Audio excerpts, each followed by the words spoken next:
Birthday Splendor, saan man parte ng Pilipinas, panig ng mundo nanonood sa amin ngayon. Comment down para mabati naman namin kayo para sa susunod naming talakayan.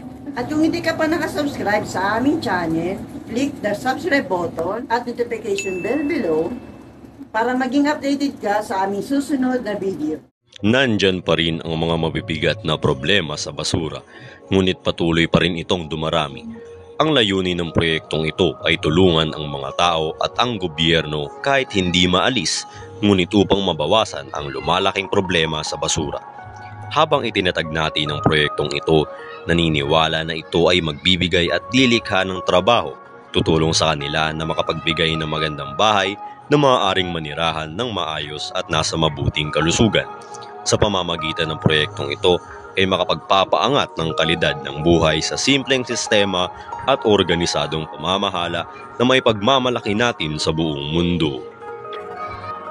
Ang ating pananaw na isip namin ang hinaharap kung saan sa proyektong ito mababawasan ang problema sa paggawa ng isang simple ngunit sistematikong paghiwalay na may praktikal na waste disposal na nagbibigay ng trabaho sa mga tao. Malinis na kapaligiran at mabuting kalusugan ay maaari itong gumawa ng kanilang sariling tahanan kung saan maaari itong magbigay ng positibong magandang pananaw sa kinabukasan para sa pagunlad ng ating bansa at ekonomiya. Samahan niyo po kami ngayon sa aming talakayan. Ako po si Linda Pumarejos at ang aking co-host, Alma Aguinaldo, may anim tayong panauhin na mga kasama mamili. Oo, Ma'am Alma, excited na rin po akong malaman ang kanilang mga sasabihin. Kaya pakilala na po natin sila. Simulan po natin kay Ma'am Gina. Maraming salamat po, Ma'am Lynn, Ma'am Alma. Magandang araw po sa inyo, mga ka-Splendor.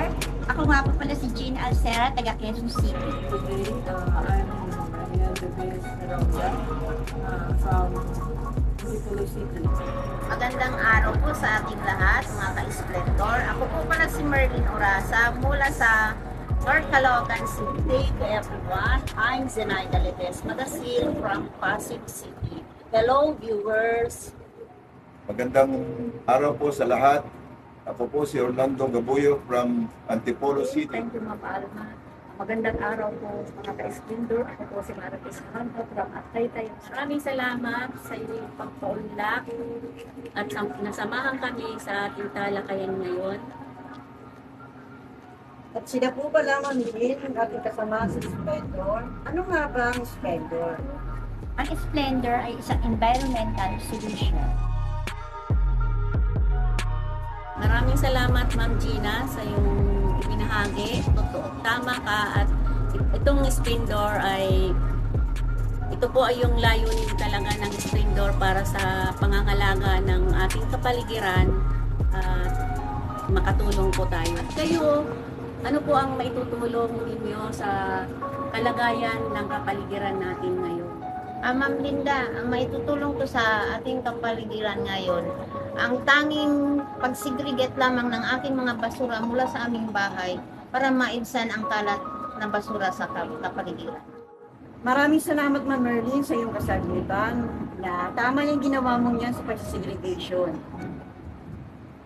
Ngayon, ano yung masasabi ninyo sa kapaligiran natin? Ang masasabi ko po sa ating kapaligiran ngayon ay ang dapat nating gawin ngayon ay magtulong-tulong tayong lahat para sa ikakaganda at kakabuti ng ating kapaligiran.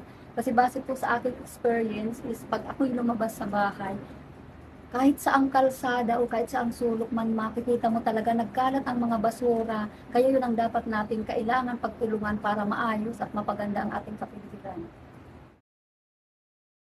Totoo po, kasamang test. Sumasang-ayon ko sa mga sinabi mo. At dapat sa ating mamamayan, bata man o matanda, ay magkaroon ng tamang pagtapon ng ating mga basura upang maibsan ang pagbabara ng mga daluyan ng tubig tuwing darating mga sakuna o bagyo.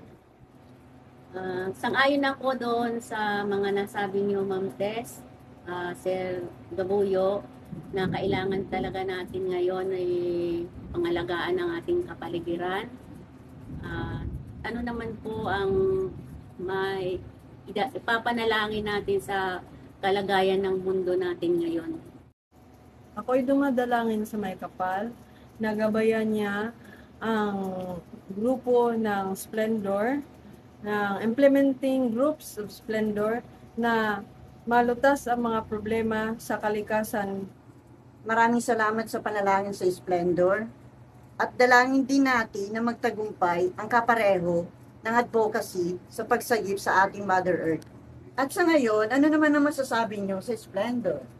Thank you very much, Ma'am Alma and Ma'am Linda, for giving us an opportunity to share our ideas about our nature and our environment. Okay, tungkol sa masasabi ko sa Splendor, ito po ay isang magandang layunin para sa ating kalikasan at sa ating kapaligiran. Ito po ay naaangkop sa ating makakalikasan, makadiyos at makatao. Yun lang po. Salamat Ma'am Sinaida sa iyong mga sinabi at sa inyong lahat na pauniakan ninyo ang aming talakayan at maraming salamat din po sa mga manonood. Muli ang inyong lingkod, Linda Pumarihos. Sa ngalan ng pamunuan ng Splendor, muli kaming nagpapasalamat at samahan niyo pa po kami sa susunod pang mga talakayan. At ang inyong lingkod, Alma Ginaldo, at huwag niyo pong kalimutang mag-subscribe sa ating channel. Thank you for watching!